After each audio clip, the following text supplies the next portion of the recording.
Is it time for these Browns to bench Baker Mayfield? Yeah, it's a wrap. He's toast. Burnt toast. Like you forgot it was in there, just cooking up. Pick it up, crumbles, brittle. You know why? Why? Because if you want to separate the real from a faker, time to bench Baker. Bars. I tell you why.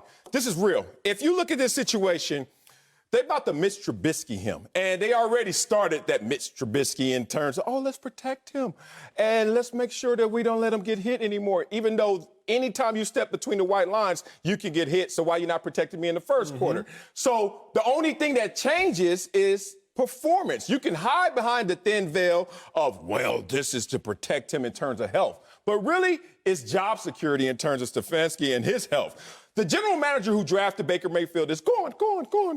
And they're not going to extend him that fifth-year option because they still can't put this team on his back despite doing everything that they could in terms of helping them offensive line, running game, receiving core, even defense. Baker Mayfield cannot be the reason this team wins. What's the biggest difference between the Cleveland Browns and the two teams that they're really chasing, Baltimore Ravens, Pittsburgh Steelers? You can't look at the surrounding talent. You have to look at one position and one position only, that quarterback position. And that gap, that schism between Lamar Jackson and Ben Roethlisberger and then Baker Mayfield is the reason why they're in this predicament. Kevin Stefanski's not going to go for this. He's not going to lose his job over a guy he didn't even draft. So, it's time to bench him, and I think they already started that process. I think that you were exactly right. I like being on the same side of the fence as my brother right here. The Browns have to bench Baker Mayfield, and it's because of the last thing Marcellus said. The Browns have lost 2 games all year. Outside of those 2 games, they have looked phenomenal. They lose to the Ravens the first week of the season, and they lose to the Steelers just yesterday. They lose to the Ravens by 32 points, the Steelers by 31 points. The Browns are not 32 points worse than the Baltimore Ravens. And the Browns are not 31 points worse than the Pittsburgh Steelers outside of quarterback. When you look at the Browns' running game, they're top 5 in the NFL. Rush defense, top 5 in the NFL. Turnover margin, number 1 in the NFL. The Browns versus the Steelers, that is an evenly matched game. Except for one position. Quarterback. The Browns versus the Ravens. I give the Ravens an edge, a touchdown or so favorite. But then when you factor in quarterback, that is a 32-point game. Baker Mayfield is no longer not helping the Browns. Baker Mayfield is now hurting the Browns. But I want to show y'all at home a little bit more nuances. Let's look at the play. The first pass of the game, Baker Mayfield's interception. How in God's name do you throw this? It's man-to-man coverage. That's cat coverage, mano-a-mano, 5-on-5. Y'all see it there. All those men have those. Minkah Fitzpatrick is dropping into what you call the hole, the middle of the defense. He's reading Baker's eyes. Baker, don't make it so easy. Baker stares down Harrison Bryant. Minkah's staring at Baker, and just like that, it's an easy pick 6. The reason I show y'all that isn't just to give you a breakdown, but to say this. That coverage on 3rd and 4 is the first coverage defenses learn. One hole. One robber. It's cover one with a robber. Minkah Fitzpatrick was a robber. If I know that, sitting in my suit, it's the first coverage you learn.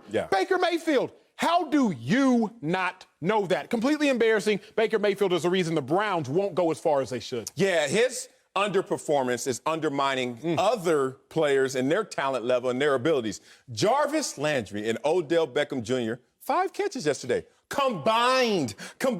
You know how much I would dog curse my teammate if he was the reason why all of a sudden I'm starting to fall off a cliff, despite me, if I had something suitable at that position, would be just fine. I don't need the GOAT. I don't need the greatest quarterback. I don't need a former MVP. I just need a guy who is not going to hurt our chances of playing optimal football. Look at this Baker Mayfield over his last 20 starts, because everybody always gets caught up in that rookie year, which some people will even look at glass half empty, glass half full. But let's say good year for him. Over his last 20 starts, he's 9-11. That's losing record.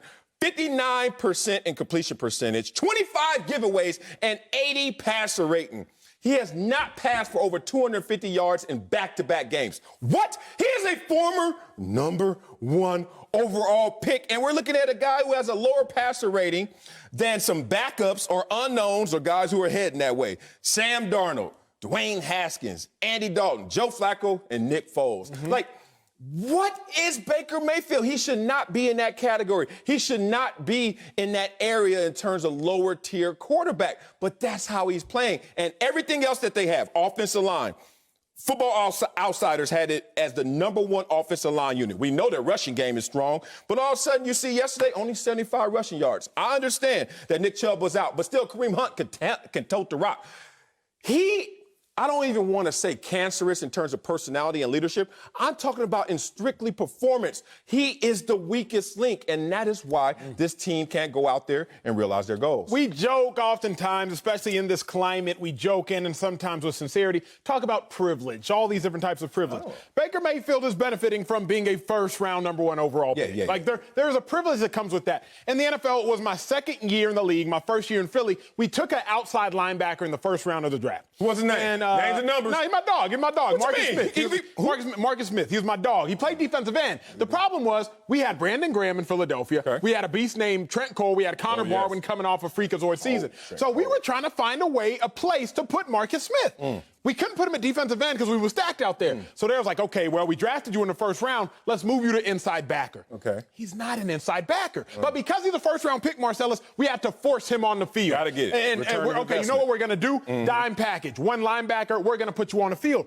He didn't have a home there. But because he's a first-round pick, just kept forcing it. We kept forcing it. We kept forcing it. Well, finally, I don't know what happened. He got his money, though. Shout out to my dog. Shout out to my dog. He got his money. I don't know what happened. I say this to say, the Browns keep forcing Baker and forcing Baker and forcing Baker because he was a #1 overall pick. The Browns have to look at it like this. Y'all got 2 game managers at quarterback on your roster. You got Baker Mayfield, you got Case Keenum.